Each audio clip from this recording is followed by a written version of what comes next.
Guys, it's Angel. Welcome back to the channel, and today we're taking a look at an aircraft from BRSIMs. They brought out the Barons in the past and the Bonanzas, and this is a little different. You might not recognise it if you're from North America or Europe, as often. They didn't have a huge civilian market impact. This is the Embraer E121 XINGU, spelt XINGU, X-ray India November Golf uniform. It's a twin turboprop fixed-wing aircraft built by the Brazilian company Embraer, as I mentioned, and its design is based on the AMB 110 Banditieri. Now, it uses its wing and engine design merged with an all-new fuselage. Are you getting some vibes that it might be familiar with another Embraer? We'll get onto that in a second. Now, it first flew on the 10th of October 1976, and a modified form of the 121, which is the 21A1 XINGU 2, brought out in 1981, had a more powerful engine, which was PT6A 135s, and seating for 8 to 9 people. More fuel as well. Now, before production ceased in 1987, they'd made 106, 51 of which were exported to countries outside Brazil. Currently, the French Air and Space Force, is the largest operator with 23 aircraft still in service. Now, it's powered by those two PT6 engines I mentioned, 750 horsepower apiece, and it has a max speed of around 252 knots, cruises at around 205 knots, relatively slow for a turboprop. Range is about 660 nautical miles, not fantastic, so you're seeing where we're going with this. Not hugely efficient. Now, it does have some similarities to the 120. I will address that. Now, when the 20 development began in 1974, it was conceived as a modular series of aircraft. Now, the Family 1-2X, which were referred to as the Embraer, was intending to achieve a high level of commonality with the 121 XINGU. Now, unfortunately, the aircraft was redesigned and relaunched with the Brazilian naming scheme in '79. So, whilst there are some aesthetic similarities that they were meant to be compatible, they're not. Now, this aircraft from BRSIM has 8 liveries. It has a detailed model, usual. Detailed cockpit. 4 and 8K textures, cool. Passenger and cabin, useful. For navigation and instruments, we get a CAP 140 autopilot. People are familiar with those. Can be used with the PMS 50, GTN 750. And it can be used with the working title 530, which it fits by standard. And we have custom Navcom DME ADF panels based on the real aircraft. Weather radar is limited by the API, so it's not technically functional. Now, it has cool customizations via its electronic flight bag, including the registration of the aircraft, obviously accepting military liveries, 2 different options for glare shields and panels, a fuel panel indicator, magnetic indicator, or lights. You can change how that looks. Shades for the cockpit windows, baggage objects when you've got baggage loaded, compatible, like I said, with working title and PMS, and it has a save and auto load system for customizable options. Now, it does use the King Air default sounds for the engines, although it has some custom sounds in the aircraft, not the main engine sound itself, though. So let's take a look inside, shall we? In fact, we'll take a look outside first, because we like to do that, don't we? So, now I have my nice new Xbox One controller. We can take a really nice, smooth look without being interfered with by derpy controller disconnecting itself. So we have nice things like chocks, we have our various tie-downs, we have our baggage areas. We'll fly through that.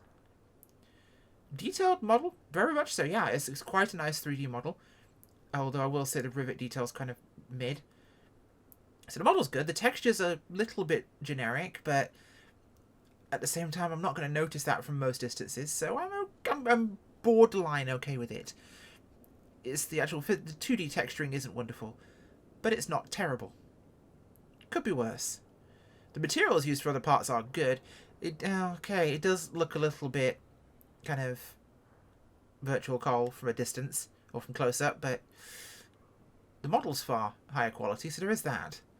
And where they've used materials like the boot there and the metal, they do look pretty good. Same with the prop spinners and the prop blades themselves. They look genuinely good. And baked parts like here, the landing gear looks pretty good as well. But it's let down by the panel lining and riveting, which feels like an oh, and that's just black. Yeah, the panel lines rivets do kind of let it down a little bit. I'm very kind of...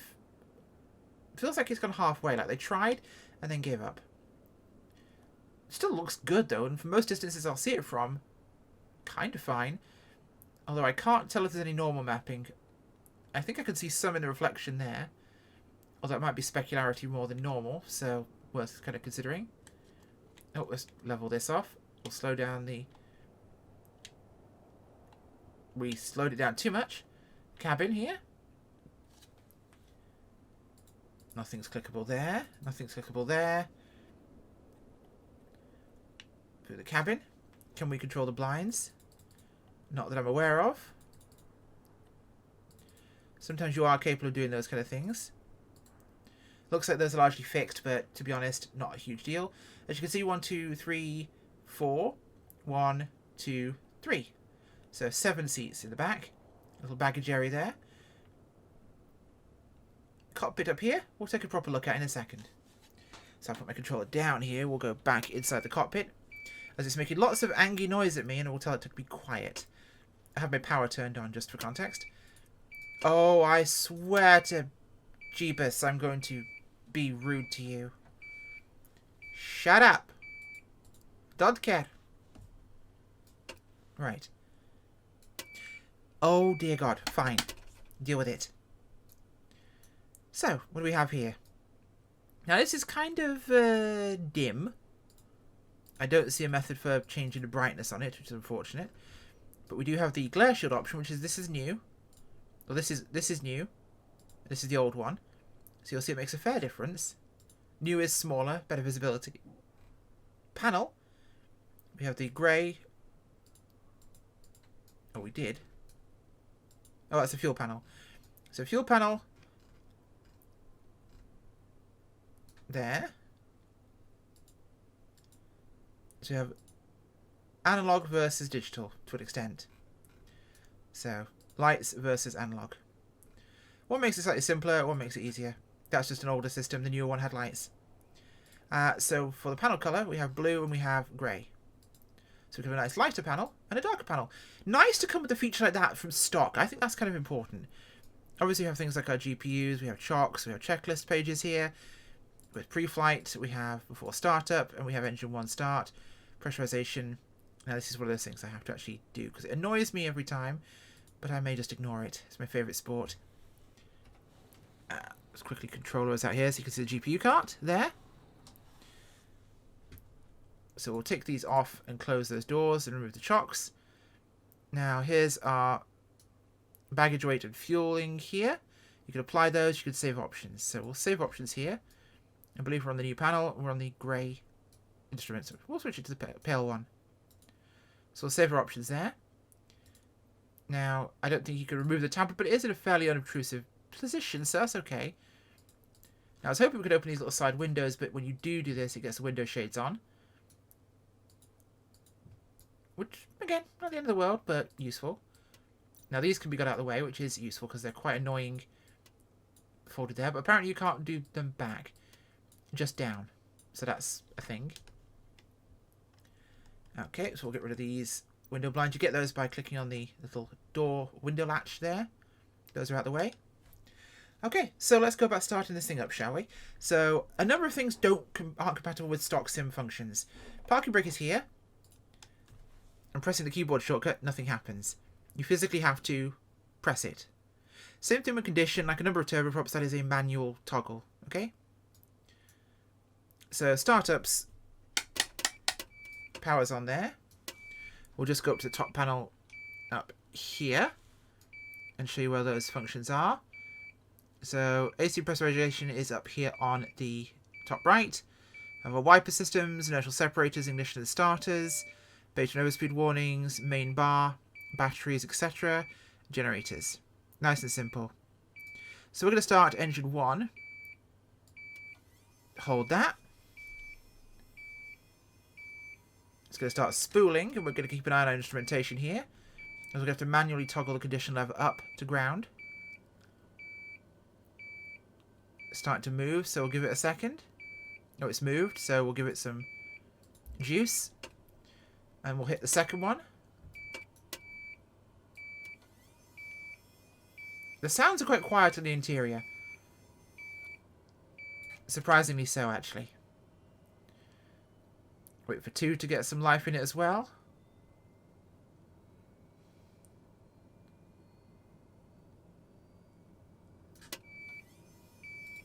I am going to put my foot through you if you don't stop it. Oh dear God, shut up. Yes, my pressurization's not on. I'll deal with that in a minute.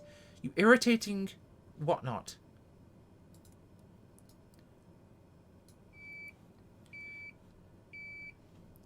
Seems like a weird cycling of the instruments, actually, which is quite an unusual one.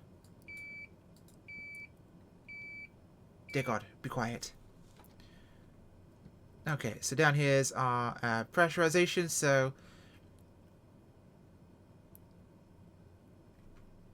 You know what, we'll tell it, here's your goal.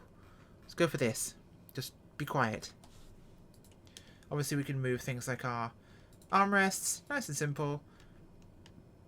Semi-useful, clickable feature, at least interesting. Pilot's luggage is nice to have there as well. So what else is not coming on? So fuel pressure, oil pressure, converters. My engines are running, aren't they? Yes, they are. Okay, so we'll go to the top again. Make sure our inverters are on. There we go. Move that across. And most of the annoyances should have shut off by now. Fuel pressure, hydraulic pressure, AC. Why have I got those warnings coming on?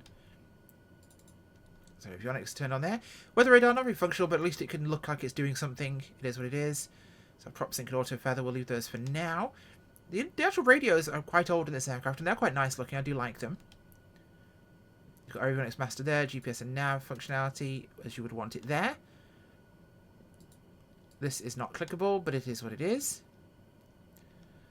Texturing-wise in the cockpit, it's not bad. It looks a lot better than the outside, but a lot of this is baked onto detailing. The materials are good. We don't have clickable fuses, but it isn't the entire end of the world. Would be nice to have, though. Audio panel stuff there. Lights for our autopilot system.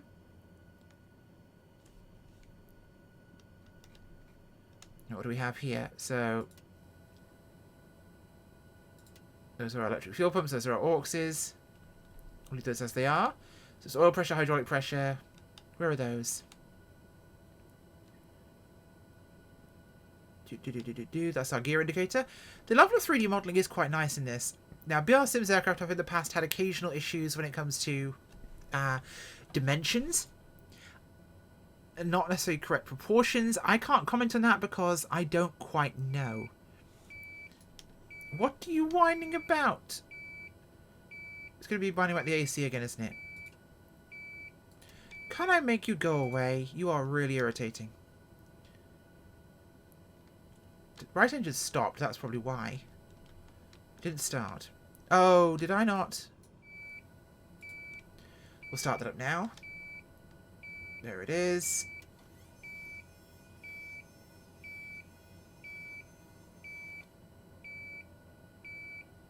Hold it for a good start.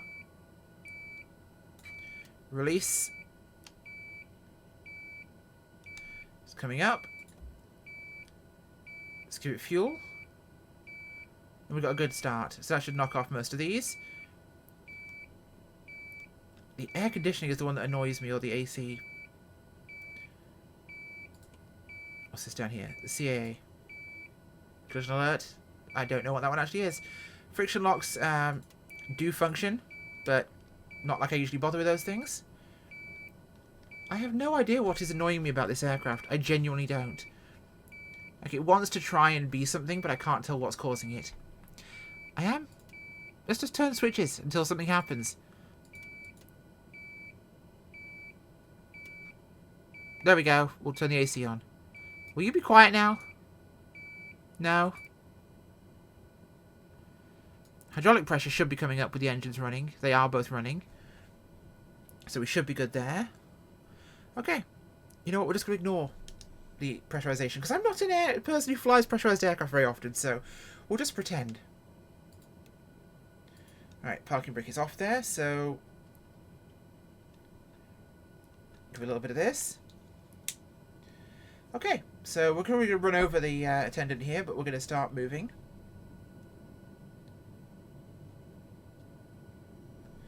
Now here's an interesting point. Ah. It seems that you have to at least press the... Sorry. Yeah, it seems you have to at least press the Sim's default binding for parking brake for it to actually release, even though you've released it on the actual lever there. So there's a bit of a disconnect between the two parts of that. Taxiing quite quickly here, we'll just lose some of this speed. Slow it down. Running it pretty low here. We're at Yakutat in Alaska, so we're going to get a quick little bit of a lap around and see how she behaves. I've taken her up for a quick flight already, just a quick circuit. Just to get the feel for the aircraft so I don't make any embarrassing derps when I'm actually doing this test. So we'll make sure we have our flaps set for takeoff. Props forward. Condition full. And we're going to power it on. And you need a little bit of right pedal just to keep us straight on the runway. Not a lot, but a little bit. And she accelerates very quickly, being a small turboprop.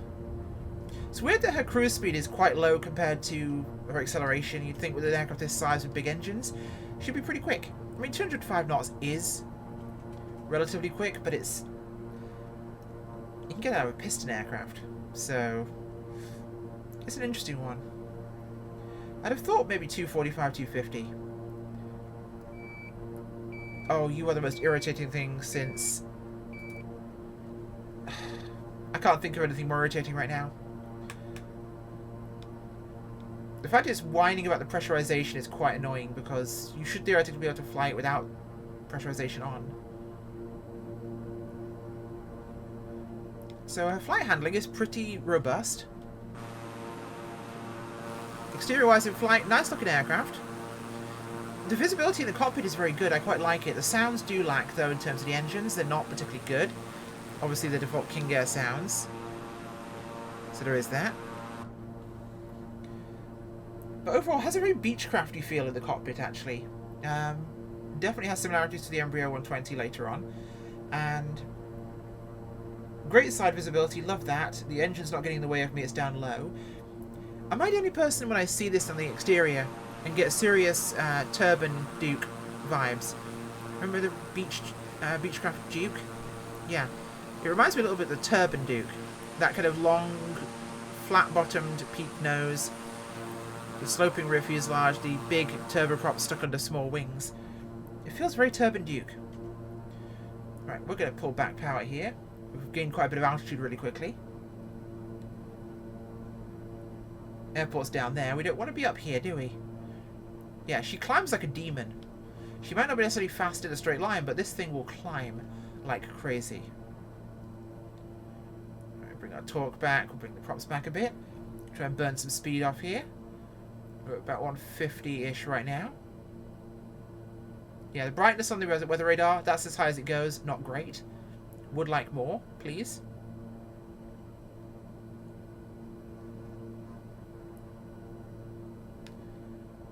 We're losing some speed here, so I'm going to put my gear down to help us just ditch the last of that. Very pleasant characteristics of flight. Can't comment on realism, never flown one of these, but it's a very gentle aircraft. Not requiring a lot of trim input, not very heavy controls. Be quiet. I think we're going to be a little bit too fast here, so I'm going to circle us. Do a quick 360. Or in this case, a 270. To our right.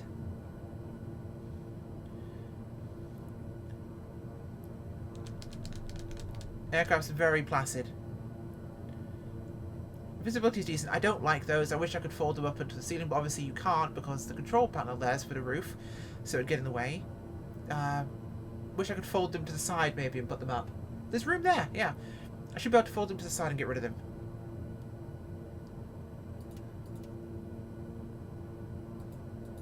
Yeah, that's kind of annoying. Don't like that. Wish you could put them to the side. Like, fold it over like you can in most of these designs and just push it over to the side. Because it kind of obscures part of the windscreen I'd like to be able to see out of. It's not a huge issue, but it's a little irritating.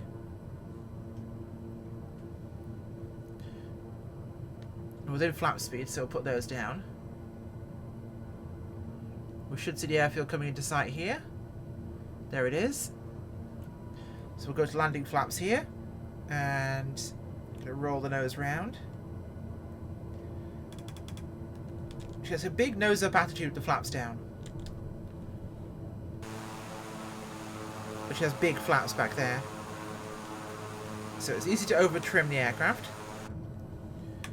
Price, by the way, for this is 20 euros. So really not too expensive for a decently quick little aircraft with some nice features.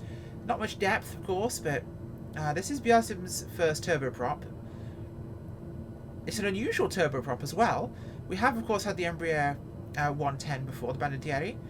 I would have loved a 120, the Brasilia. That's one of the few regionals like the Beach 1900 that I really quite like.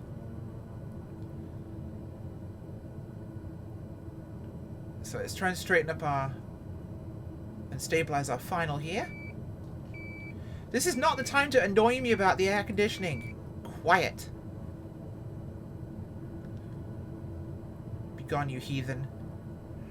Nose visibility, by the way, for landing approach is very good in this design of aircraft. So if you're concerned about that sort of thing, you will have no trouble whatsoever. It's very functional.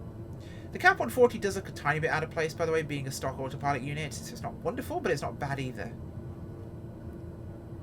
They are quite a common unit though, so it is what it is. We're going a little fast here, so let's dial that back. We'll land perfectly fine here. This runway is very big, but keeping about 90 knots right now, which is a touch on the fast side. But we'll burn that the second we start to lift up our nose here. Like that. Maybe just descend for a little bit here. A little bit of float. Way too much float, of course, because we are fast. There we go. Touchdown. A very gentle landing if you just let it come in at its natural pace. I'll use the brakes here rather than reverse. Wonderful. Flaps coming up.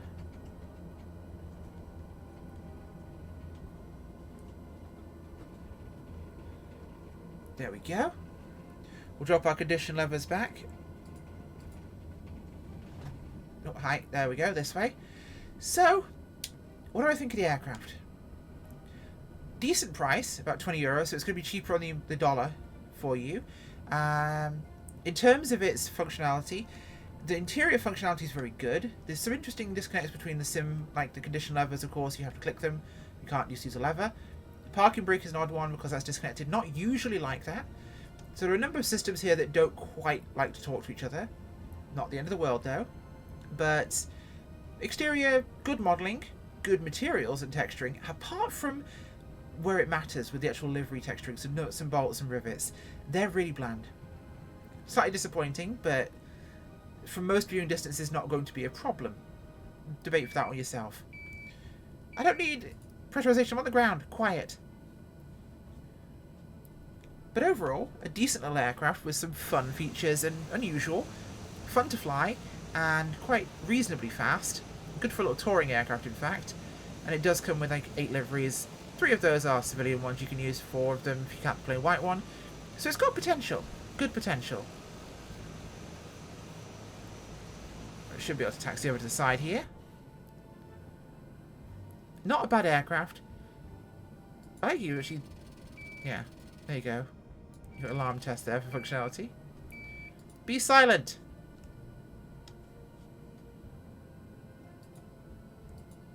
No, wrong direction. Clicking those can be annoying with the props so close to it. Parking brakes are on. Engines are spooling down. So, is it worth it? Maybe. It's certainly fun. It's not super expensive. And it's different. Now, the nose does look slightly off to me. I believe the real one should be slightly longer and a little bit of a dip about there. The back looks fine. Just the nose profile looks a little bit too straight. I might be wrong. Wings look okay. The engine shape looks decent. Hard for me to say, not an expert, but the nose is the one thing I do notice as a possible. But they have made updates in the past and fixed things, and BRSIM are known for releasing updates, so could be worth checking out. Thanks for watching, guys. Bye.